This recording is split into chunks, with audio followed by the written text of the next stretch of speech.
Hi, this is Zibby Owens, and you're listening to Totally Booked with Zibby, formerly Moms Don't Have Time to Read Books.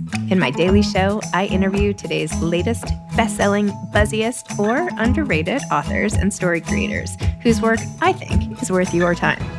As a bookstore owner, publisher, author, and obviously podcaster, I get a comprehensive look at everything that's coming out and spend my time curating the best books so you don't have to. Stay in the know, get insider insights, and connect with guests like I do every single day. For more information, go to zibbymedia.com and follow me on Instagram at ZibbyOwens. Today is October 7th. It's the second anniversary of the horrific attacks in Israel. And I've had the honor of interviewing Eli Sharabi just yesterday, which was unbelievably moving to talk to a former hostage. It was the first time I could barely even speak. I was just in so much awe of him, his resolve, his determination, his strength. It was like talking to a god. Anyway, our interview was quite short. That's all the time he had, but I took it and I will share it with you here.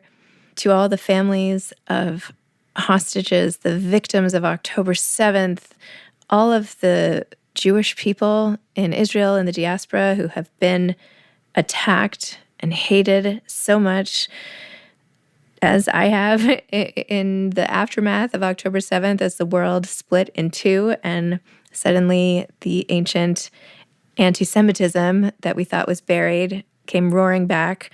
To everyone who has gone through this, the 180, as Eli says in our interview, I just want you to know that I am with you and have tried to do my part to help, as I know so many of you out there have done as well, and that the most important thing we can all do, Jewish, non-Jewish, whatever, is remember we are all human and just draw on our strength as people, our love of family, our love of each other to heal, because that is what we are all in dire need of doing, as Eli's interview shows. Here's his bio. Eli Sharabi is a former hostage who survived 491 days in Hamas captivity following his abduction from Kibbutz Be'eri on October 7th, 2023. Sharabi has since become a global advocate for the remaining hostages, meeting with world leaders like U.S. President Donald Trump, speaking at the United Nations, and sharing his story with audiences around the world. His memoir, Hostage, the first published account by a released Israeli hostage, became an instant #1 bestseller in Hebrew and the fastest-selling book in Israeli history. Born in Tel Aviv to Yemenite and Moroccan parents, Sharabi moved to Be'eri as a teenager and later married Leanne, a British woman with whom he shared two daughters, Noya and Yahel, aged 16 and 13. A longtime resident of Be'eri, Sharabi served as the kibbutz's business manager as well as the chief financial officer of the kibbutz, Be'eri Printing, and other private companies in Israel. Sharabi continues to work tirelessly as a leader in the campaign for the release of captives. This is our interview. Welcome. Thank you so much for coming on Totally Booked to talk about your book, Hostage, which was just beyond amazing as a book, as a piece of history, as a testament, all of it. Thank you. Thank you very much. My honor. One of the things that you say a lot in the book is that you were on a mission to survive. You were able to compartmentalize and focus on just survival. Can you talk a little bit about how you did that and what that meant to you? Well, the minute they dragged me from my house, I understood I'm going to be in a hostage, and I need to do everything I can to survive this hell. I knew I'm going to have, loads of challenges ahead of me, and I just need to make my promise to my daughters that I'm coming back. So for me, to survive was my mission, and I knew I'm going to do everything to do that. And you were able to use just every skill you had from all of your jobs and on the kibbutz and all of it, and led the other young men through this horrific experience. How were you able to do that so well? And I mean, it definitely speaks to trying to get these types of jobs for all different types of reasons. First of all, I'm a very practical person. So I knew I need to separate between my emotion and my mission, and I knew that all the experience I have as a manager, working with people and managing people and working with them and give them missions and deadlines and all this, it's something will help me to manage every situation with my captors and with the other hostages. And it's not really fair to expect someone is half of my age to have all this experience. So I knew it's on me, and a part of surviving and surviving good and surviving together with the other hostages, it's to manage every situation there. I know you take us through in detail what it was like then. How has it been for you now? You talked about another hostage having nightmares while you were underground in the tunnel. Do you have nightmares? Do you have other effects afterwards? I didn't have a nightmare. I didn't have nightmares there, and I don't have nightmares now. I was probably very good, as I said, to separate between my emotion and the hell that we had on October 7 in my house. And so for me, it's not something that is really was a problem for me. But of course, other hostages had nightmares. It wasn't easy to experience that with them and talk about it. And so I've tried to speak with them and during of the day about good things, that I will not have nightmares in the night. And what is your relationship in the aftermath of the starvation? What is your relationship with food like now? Do you feel like, what is it like? I'm not, first of all, I appreciate food. Suddenly, everything is very tasty for me. I don't know why. I'm not spoiled anymore with food, but I'm not eating a lot now because I didn't have food, for 16 months. I'm okay. I'm doing okay. I'm trying to eat. I love food. I'm trying to eat less now because everything I eat now, I need to run more. So, yes.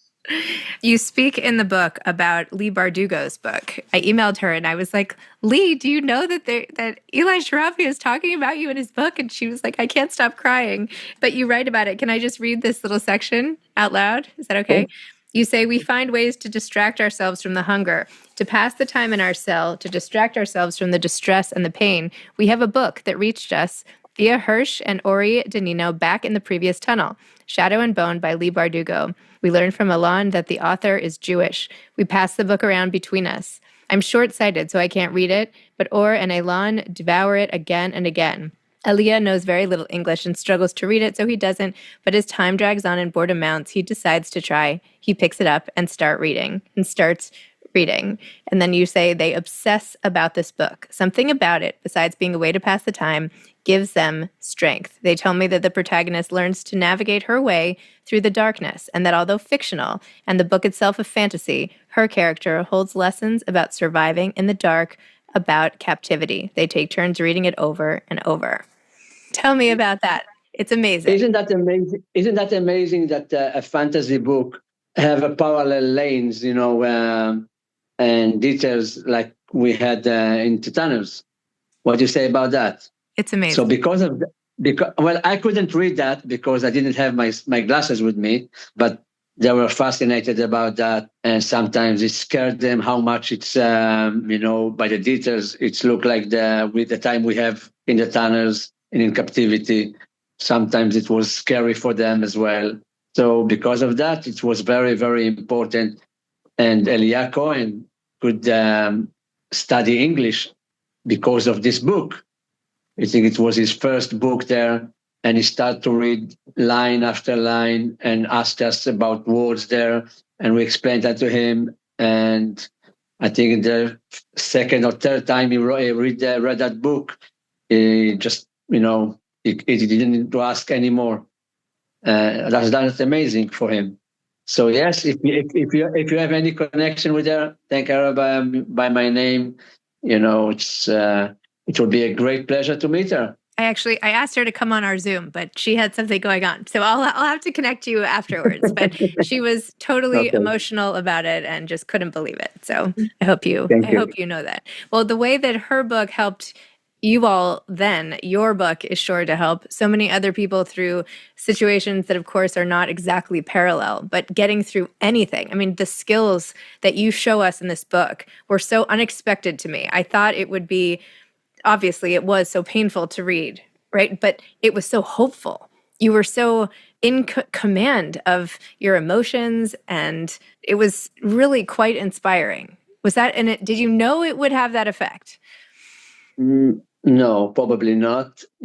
Sometimes I still ask people why you're inspired and what you're inspired from. I don't really understand all the time what I'm saying. It's differently from other people, but you know, I, I'm always been optimistic. Always try to find solutions and not to cry about any situation.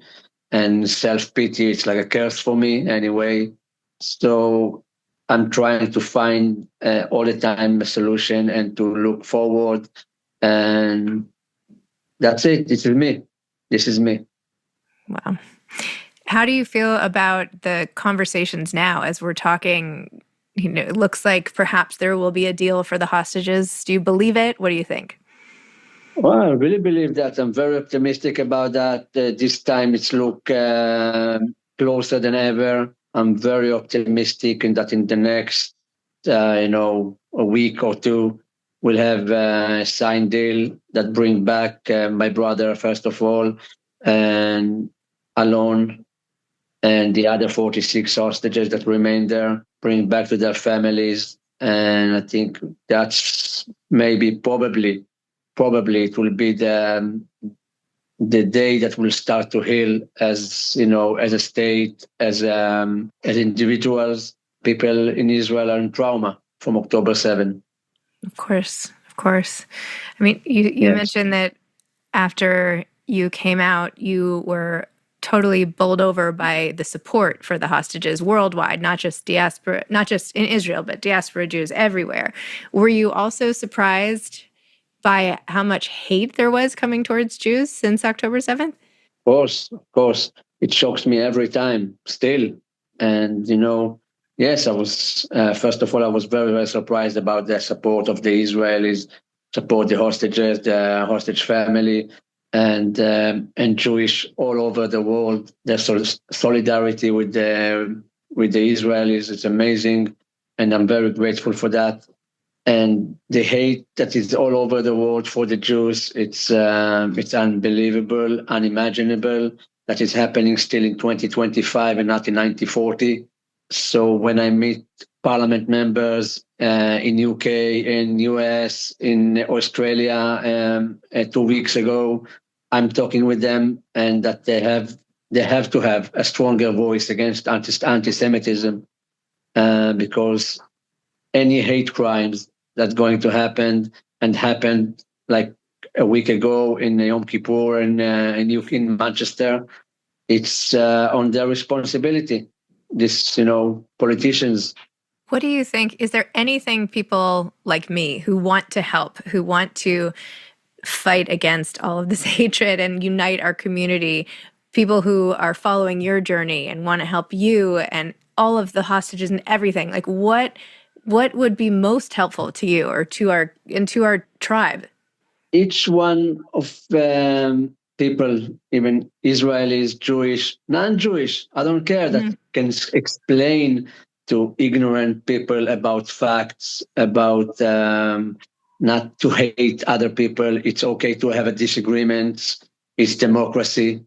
It's I don't have to think the same as you, but we can speak, and especially not to hate each other. So just speaking against anti-Semitism all over the world, that will be more than enough for me as Israeli and as Jewish. And so, in addition to having to survive this excruciating time You then had to come back and learn about your family. How is that something that you can ever, quote, get through? Do you think about them all the time? Do you try not to think about how do you get through? Mhm. I don't need any Memorial Day for to remember my wife, my daughters, my brother. Um, they're with me all the time in any situation. If I'm listening to music in the car, if I'm going to meet their friends, in any situation, I remember my wife, my daughters. It will be through my last day in life, but it will be just alongside my life, not instead of them. I'm intending to rebuild my life, to have a full meaning life. I'm going to be very, very busy, happy. So this is me. Well, I'm so sorry for the loss, and again, just have so much respect for you in every way for being able to write about it. I've known your agent Jen Joel for a very long time, by the way. How did you team up with her? Actually, my agent Neil Blair from UK is working with her, so he connect us. So that was the connection between me and Jennifer, and I'm very happy about this connection. Anyway, Me too. She's amazing. You're doing a huge event tomorrow night at Temple Emmanuel in New York City. What are yeah. you going to tell everybody? What do you want everybody to know when they meet you in person? First of all, that I'm not a poster anymore. I'm a real man. I'm back from hell, rebuilding my life, happy, very optimistic for the future.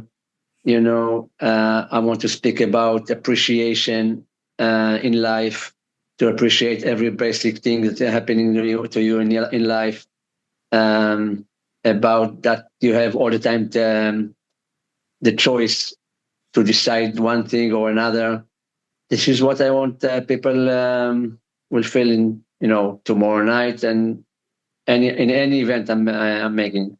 Are you okay with being this public figure now? Do you ever want to just be like, no, I think I'm going to just No. watch TV and hang out? Well, I'm not sure I'm going to watch TV. First of all, I didn't watch TV 8 months now since my Wow. release because it's because I'm busy. Yeah.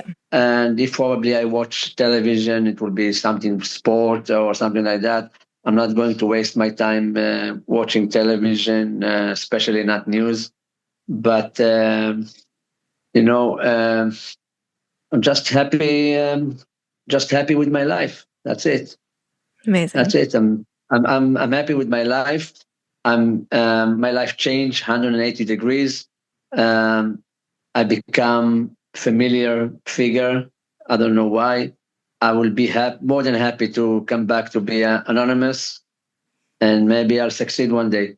Wow. Well, in the meantime, you're using your voice and your experience to help so many people and hopefully to just make such a difference because we need you to keep speaking out. And thank you so much. This book is amazing. Everyone should read it. It's like, thank you very much. In addition, you're a great writer. So, there you go.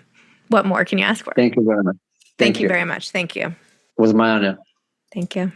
Thank you for listening to Totally Booked with Zibby, formerly Moms Don't Have Time to Read Books. If you loved the show, tell a friend, leave a review, follow me on Instagram @ZibbyOwens, and spread the word. Thanks so much. Oh, and buy the books.